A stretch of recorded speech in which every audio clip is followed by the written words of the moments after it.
For music to be successfully performed and received, it takes four things. J.S. Bach knew this, and I think probably people before him, I'm not sure about that, but it takes a quality composition, it takes a quality performance by a performer, a quality performer, it takes a quality instrument or instruments, and it takes a quality room. Most of us as musicians have been involved in projects where one or more of those conditions was not true. We have tonight, although we're only, 55 people? Something like that original 55 I spoke of earlier. What we have tonight is a case where all four of these essential conditions are true. We have, I'd like to ask John Steckedy to come up here and pass everybody who doesn't have one a bulletin for tonight, a program. And you'll see that the pieces are quality works of art, quality works of music. We have a quality performer. It would be easy to talk all night about Keith Shafer, and most of us know that, and what I'd rather do is not take the playing time talking about the player, but I can tell you more about him later, or you can find him in the hearts and minds of any of the people who know him, as well as online. He has been described to me as a prince of a man, a prince of a musician. He probably hates this, but that's just what he is. He's pure nobility in my mind, as a musician and as a man. Thirdly, we have a fine instrument. It's new, but it is also good. It was designed for this room, for these purposes, as Ron talked about, but it's like, for me, being locked up in a Baskin-Robbins for the weekend. Just no matter where you look and touch, it's all good. And furthermore, it all goes with each other. The word that Keith uses is marry. This sound marries well with this sound and that sound. It's a beautifully conceived and built instrument. And fourthly, we have this beautiful room. The look of this room enhances the feel of the acoustics, but it doesn't enhance the acoustics. The acoustics are pure physics, and they are, as Ron said, not perfect in my mind for music. That dreadful compromise between sound, between music and spoken word, but it's pretty close. I wish it had a little bit more reverb in it, and I wish we had less talking and more music, but it's a reasonable compromise, I have to say that. And I'm very delighted as a music man here to see this church and get to the point where we have such a beautiful worship space, beautiful in all ways. Anyway, Keith is going to take the stand now, and he'll do whatever talking he has planned. But as we listen to this, just note that we're getting all four of the truly essential requirements in a very fine musical experience for all of us. And for that, I am very, very thankful to everybody here and all the many, many people here who made that possible that are not here. I also remind us, let's turn up our cell phones real high so that when they go off, we'll be able to all hear them in the middle of this and that and whatever, and I'm embarrassed to be the first one to forget to do that. Okay, here is Keith Shafer.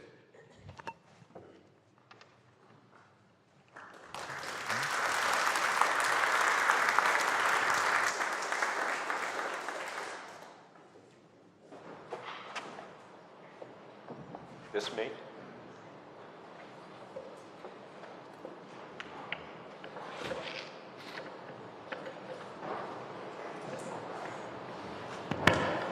Good evening, everybody. It's a pleasure to be here with you tonight. I'm not going to play a recital.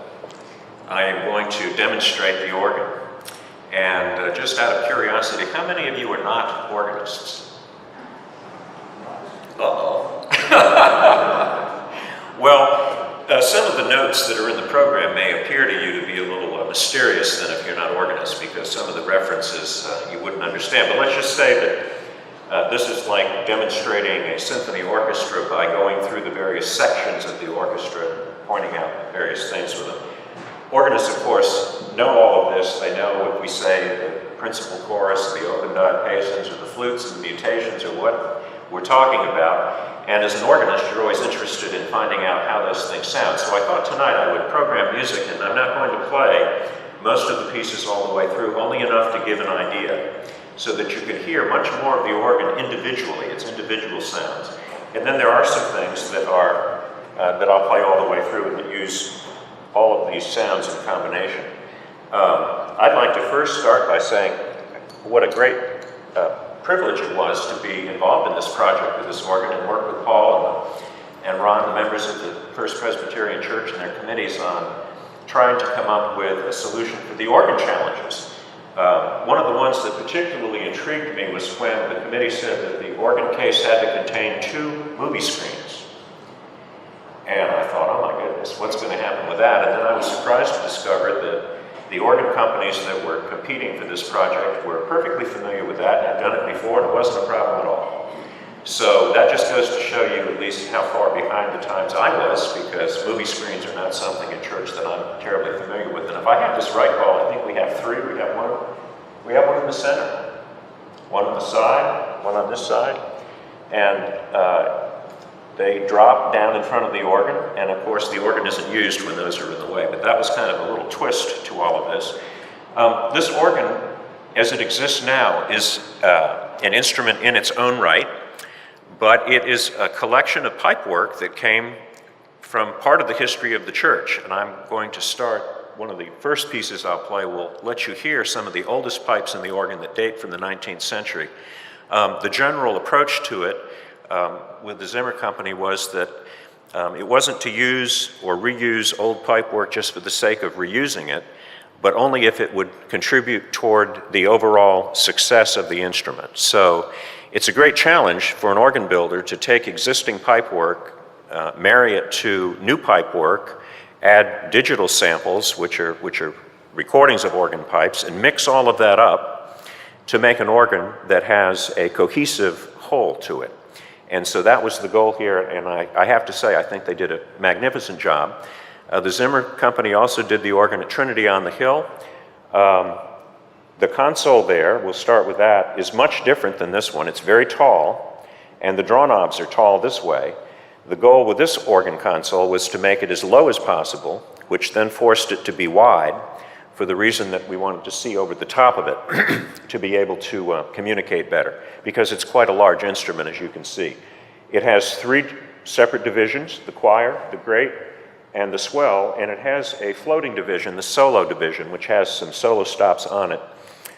It involves precious hard woods, beautifully turned, draw knobs of various wood colors, which are designed so that you can figure out where the stops are when you look at it. You'll notice that the top row of the solo division over there, for example, has light shanks on the draw knobs, as opposed to having them all the same color. Some of them are black, some of them are, what is this wood, Cornell? Is this walnut? And some of them are walnut. They all have white faces, but there was a lot of thought that went into the layout of the console, and it's quite comfortable to play. I hope the organists will all get a chance to try it at some point. Well, that's a little bit about the console. Why don't we start just for singing a hymn? 3 verses of hymn 53, Praise to the Lord. I think you have hymnals in your pews, and I'll just play some hymn accompaniment just to give you an idea of how it does on hymns.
excerpt of a piece by Bach from the Pastoral, using the pipework of the Flute d'Amour, 4-foot, in the choir division, which is some of the oldest pipework in the organ, probably from the middle to late part of the 19th century.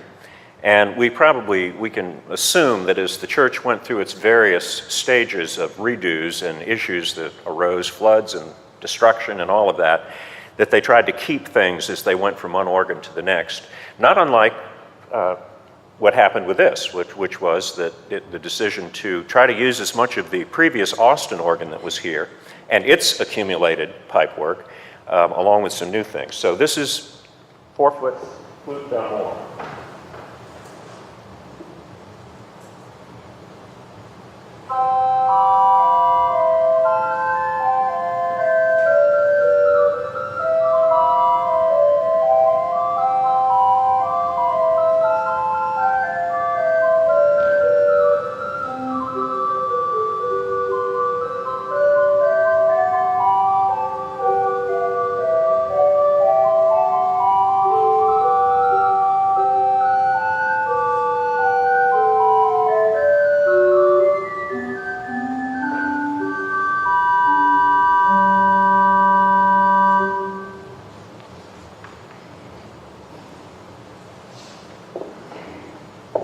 The next demonstration is the Diapasons. The organs have a unique tone to them, and it's the Diapason tone. And all of the keyboards of the organ have an 8-foot Diapason. Organists know what that means. If you're not an organist, these are the foundation. It's like the footing that you'd build a house on. This is really, if you're a chef, it's the flour. So I'm going to start, and if you're an organist, you can follow through. You can see which keyboard I'm playing them on, so you can hear what each one sounds like. There are 4. The great actually has 2. There's a violone, which is not quite so loud, and then a very aggressive 8-foot open diapason. So they're going to be in dynamic order from top to bottom.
Trumpets.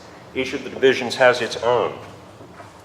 The next piece is going to demonstrate the principal choruses. You heard the diapasons, and now there's a chorus built up with that as the footing or the foundation of all of those sounds. And each of the keyboards, each of the divisions, with the exception of the solo, has its own separate chorus. You'll hear them first separately, and then as the piece progresses, this one I'm going to play all the way through. As it progresses, they'll get coupled together so that by the time we get to the end, they're all working together.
Next, the flutes. There are a lot of them. I'm going to play you the open flutes first, which are much smoother in the way they sound. And then I'm going to play the stopped flutes, which are flutes that have a plunger, a stopper in the top, so that if you take a piece of pipe like this, and it's open, it'll sound its pitch level, but if you stop it, it'll sound half that much.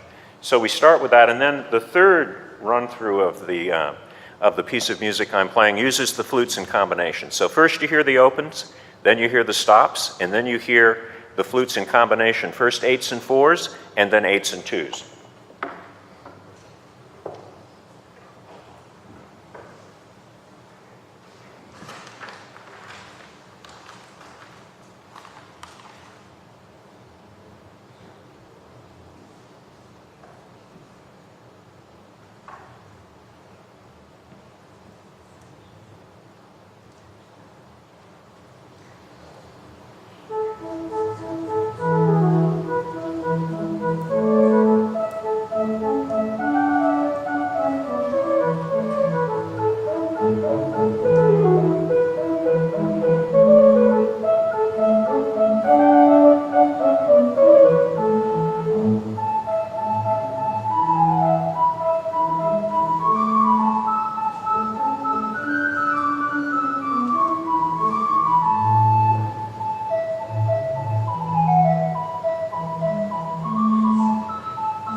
Now, we don't ordinarily play an organ piece like that using all of those combinations. It's only for the organist, so they could kind of follow along and hear how each of these sounds comes off.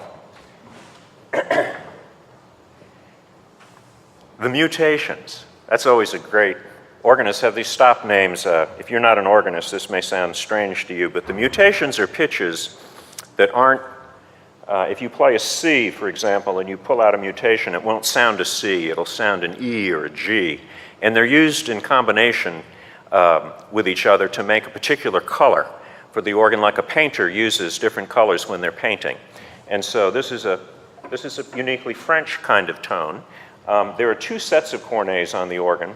They involve 5 pitches each, 8, 4, 2 2/3, 2, 1 3/5. And there's a set on the choir, and there's another set on the swell. The one on the swell is much bigger than the one on the choir, but this is the 2 of them.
The organ has 3 trumpets. We've heard those.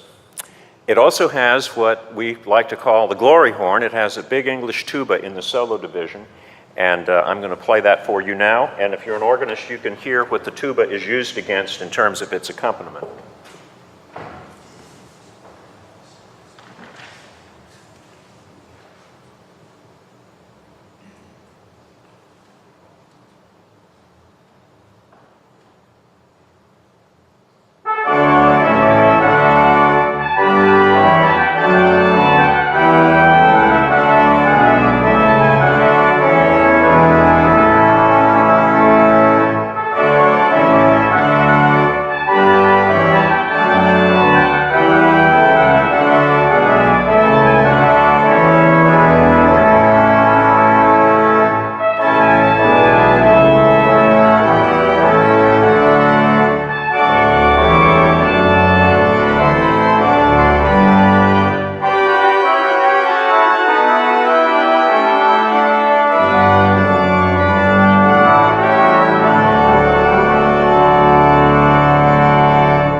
And next we get to strings.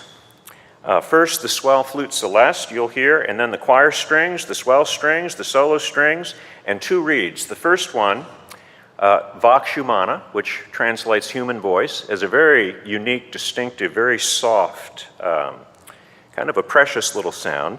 And then the clarinet stop, which was saved from the previous Austin organ. The swell trumpet and the choir clarinet were saved from the previous Austin. Beautiful, beautiful reeds. And you'll hear 2 of them in this next piece.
Next, you're going to hear some strings in combination and the French horn on the organ from the solo division.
Intended effect, but we've all been there, you an organist. And then, an arrangement by Gerald Near of In the Garden. And this one uses the solo strings. This is the big set. Strings come in various sets of volume and timbre. And so this is the big set. And with this, you're going to hear the swell oboe, which was also saved from the previous Austin organ, and one of the new orchestral reeds, the basset horn.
percussion stops. First the harp, then the chimes, and the Zimbelstern, which is a set of rotating bells. And the set of rotating bells on this organ is a digital sample. Not real bell. They are actually real bells, a recording of real bells put back through the organ. And we have a set of these over at St. Paul's. We disconnected the real bells. They weren't loud enough. And this particular set is particularly nice, very random. It ranges from a number of bells at one time to a small number of bells, and it doesn't give you that rotating. With ours, every 9 bells, you'd hear it start over again, so it's very predictable. So this is much random, very, very random. The same with the chimes. They're a digital sample of a platinum set of chimes. Mostly chimes, when they're made of bell metal, have kind of a doorbell-like sound. When they're platinum, they really have quite a rich series of overtones. And so the Deegan Company, which made these organ chimes for years, many churches have them, and the strikers don't strike the bells evenly. They're not platinum because most churches couldn't afford that. And so this is actually a much more successful application of digital technology in a pipe organ.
And that gets me to the last piece, and I'm going to play it all the way through this time. Sarah Pritchard, there you are. Great. I need a page turner for this one.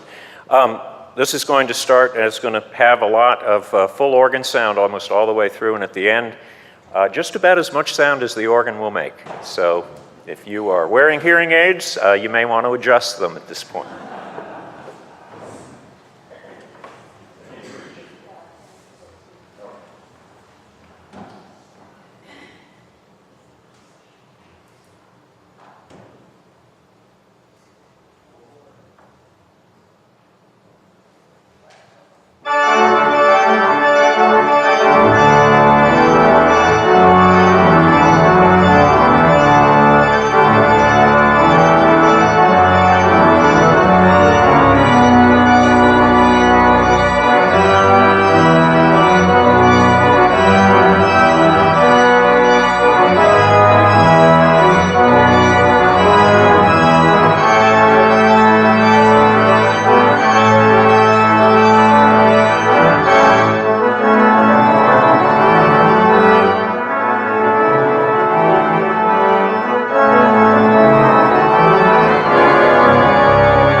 So I hope you're all applauding for the organ and the great job. And I would like to recognize Cornell Zimmer over here, and on his staff, Nathan Bryson and Jim Twine. Is he here tonight?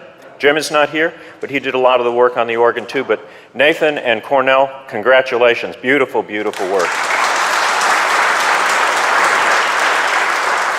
And I know everyone in the AGO wants to congratulate Paul and the members of the First Presbyterian Church for accomplishing such a great work and for all the wonderful things they do. If you've ever had a chance to visit their worship services, I have, either in the morning or the evening, it's really a live experience. And I wish I could get our congregation over at St. Paul's to sing hymns the way they do here. They really belt them out. So this has been a great joy and pleasure to be with you tonight and to be a part of this. So thank you very much.